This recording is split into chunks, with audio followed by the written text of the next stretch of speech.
Hi guys, I hope you're all well. So, I used to be a wedding photographer, and well, many moons ago, I was a graphic designer. So, I'm a very visual person, which is why when I play sort of tabletop games, I like all my miniatures, well, to be painted to some extent or another. And I also like the sort of the game experience to be very visual, which is why you'll often see me obviously paint a whole variety of miniatures, stick them on clear bases. Obviously, the reason for clear bases is so I can see all that lovely terrain that I've obviously made and painted as well. So yeah, I do love using lots of terrain pieces. And as you can see in this one, yeah, terrain pieces and extra bits. So the doors, chests, basically everything you'd see in whatever campaign it was, whether it was sort of Hero Quest or D&D. Yeah, I'm a very visual person, like I say, so I do like to be able to see everything that's well involved in the game. So that being said, when I am playing the games with other people, I like to say immerse myself fully into a game. So as well as obviously having the main bits you need to be able to play the game, it's also fun to have other little bits and pieces you don't necessarily need, but they certainly make the game more fun. And yeah, your players will absolutely love you for it. So what am I going to make in this video? Well, you've probably seen from the front cover, it's some extra little bits. Obviously, whenever you're doing these dungeon dives or hero quest or whatever it is, the reason you're doing it is because you want to loot, and the loot we get is coins. So going by the Dungeons and Dragons Player's Handbook, I was having to scroll through there the other day, and obviously came across well the coins, and they're all sort of different shapes and sizes, which is pretty cool. So this got me thinking, yeah, I would love to have well a little bag that I can give my players, and it has their coins. So rather than just writing it down on a scrappy old bit of paper, which is kind of what we normally do, yeah, if they physically had the coins, again, it just helps make games a little bit more immersive. Say, obviously, I am a big kid. I am in my mid late 50s ish. And yeah, I still love this game. I mean, I first played Dungeons and Dragons back in 1983. I bought the very first sort of set. But yeah, as you can see from these people here, yeah, your players will love it. So these were actually cut out on the Creality Falcon A1, something I've had for a while. Absolutely love using this, and this is great for beginners.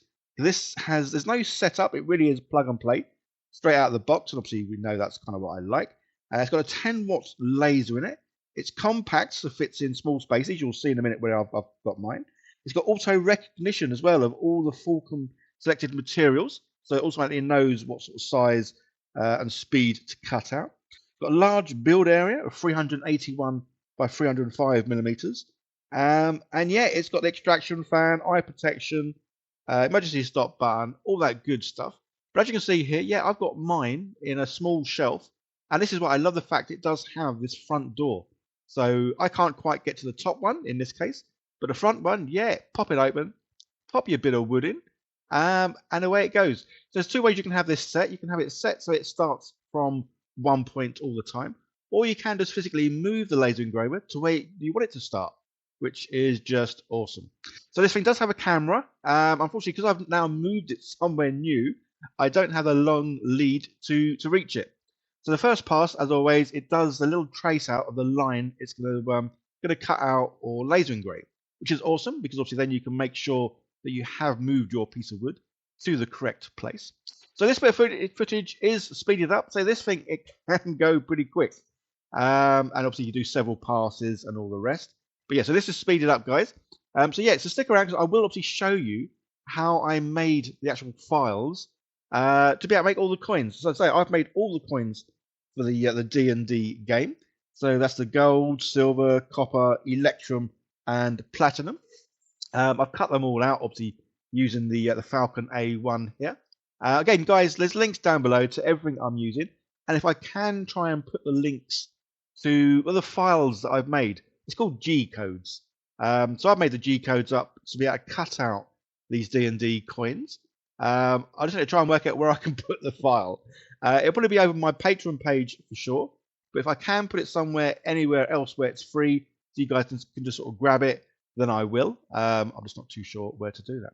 So yeah, obviously I've got it set up so it does the laser engraving first of the coin, and then it goes around and does the cutting out. So I've actually got mine set up, what you see in a minute.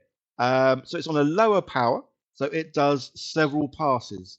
I just prefer this because you can definitely get a nice thinner line cut, and you don't get that bit where it's all sort of burnt on the edges. You'll see in some videos, yeah, I forgot to change settings, and when I take these pieces out, they are, well, the edges are just black as anything, and then that obviously gets into your hands and then stuff. It's a whole mess.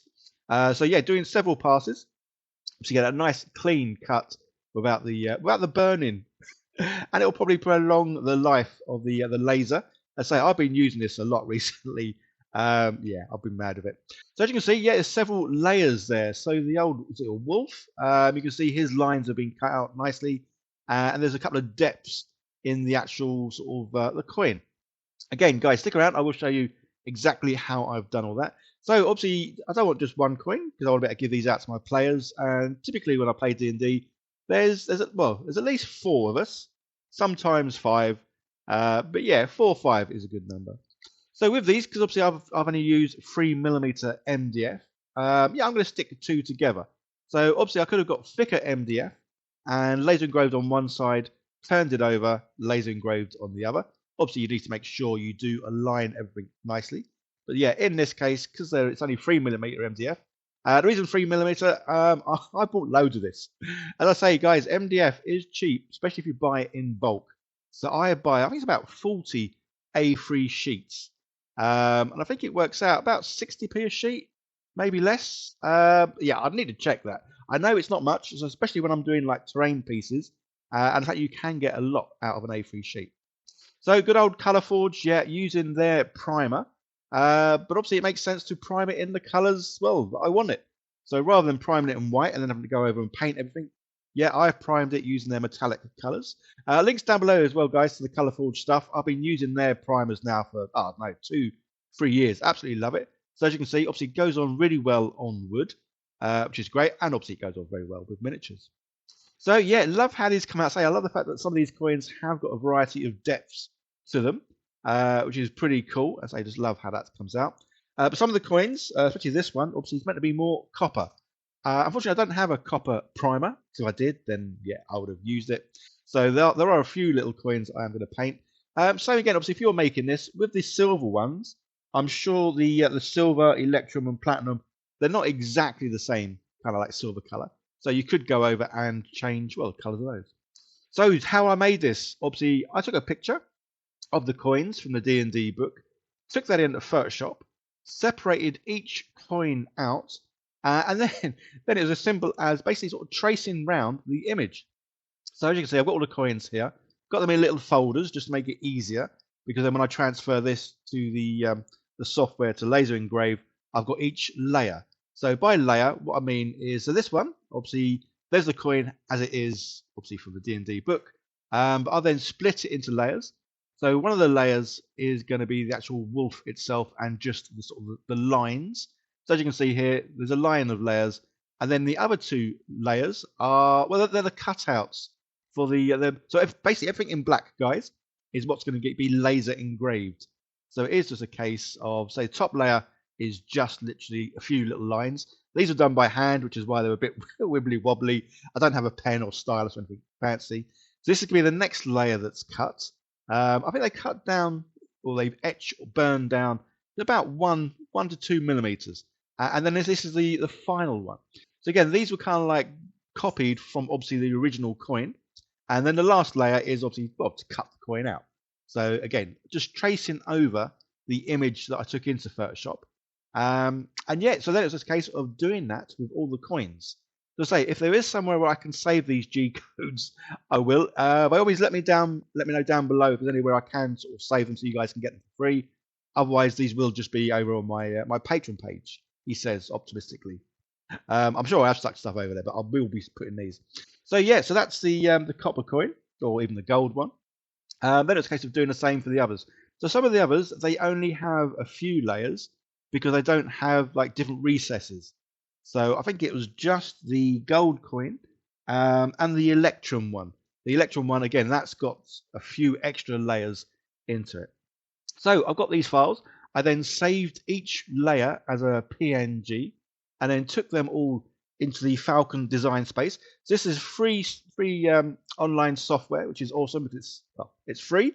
Obviously, you can get Lightburn, but you have to pay for that one. So this one, yeah, very nice, very simple, very easy to use. So I just dragged and dropped each one of those layers on here. And as you can see, yeah, so here's the layers. I can turn them on and off so you can sort of see where they are. Grouped them all together, so they literally are going to be sort of like, well, on top of each other. And how this thing works, obviously, it goes by the top one first. So it's going to etch the face of the thing. Then it's going to go down and do the next layer. And then it'll go down and do the final bottom etching one. And then it'll cut it out. Again, guys, this footage is sped up a little bit. Well, sped up quite a bit, I think. 16 times, I believe. Because otherwise, yeah, it'll take a while for you to be able to see what's going on. So, yeah, as you can see, it does the 3 passes. And then the final sort of pass, or the 4th pass, is where it cuts it out. And yeah, nice, simple. I say laser engravers, guys. Honestly, it's one of these things you never think you really want or would need, but when you have one, they are so versatile, and there really is so much you can do, and so much more you can do than I've shown so far in the videos. So as you can see, yeah, I've got my little pouches, all variety of coins, and again, say for me, it just makes games a little bit better, because now you feel like, yeah, I've got my little pocket full of money. Well, until you get robbed or whatever. And yeah, it's just great. So they come out really easy, look great, and yeah, absolutely love it. So guys, don't forget to check out all the links down below. Anything you can think of you would like to see me have a go at making with a laser engraver, by all means, let me know. So I do have a few more ideas of some things I want to make. But yeah, it's always fun to hear what you guys, well, would like to see me make with the laser engraver. So yeah, the Falcon A1 laser engraver, guys. Check it out. It really is, I'll say, it's plug and play. I love it. Okay, guys, another video on the screen. Give that a click to see more of what I do. Don't forget to like, share, subscribe, all that fun stuff. I'll see you guys in the next one. Bye for now.